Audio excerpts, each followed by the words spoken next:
মানে পুরো মাথার যে শিরাগুলো এটা স্পাইনাল কর্ডে ওই ভাইরাসটা ঢুকেছে, একটা ভাইরাস ছিল সেটা ছিল ওদের ভাষায় ওনারা বলছে। কোনো ভাইরাস নেই, সেটা আপনি ডাক্তারি ভাষায় বলতে পারেন।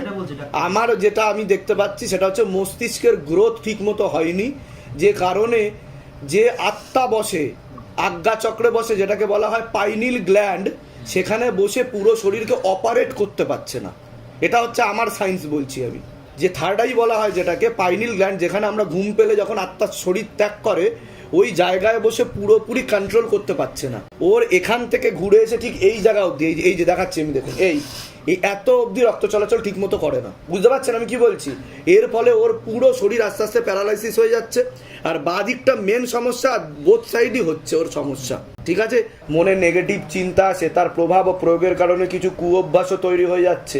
ও একা একা গল্পও বানায়, পরবর্তীকালে সাইকোলজিক্যাল এবং মেন্টাল প্রবলেম হয়ে যাবে ওর, এরকম দেখতে পাওয়া যাচ্ছে। ও একা একা গল্প বানায় না, নিজের মনের মধ্যে কথা বলছি, ইমাজিনেশন বলছেন, কল্পনা ও কল্পনা তৈরি করে, তার প্রয়োগটা ওর উপর পড়ে। ওটাই তো বললাম, নেগেটিভ চিন্তা আসে, তার প্রভাব ও প্রয়োগের কারণে কিছু কুঅভ্যাস তৈরি হয়ে যাচ্ছে, যেটা আমি প্রথম থেকে বললাম। ওরা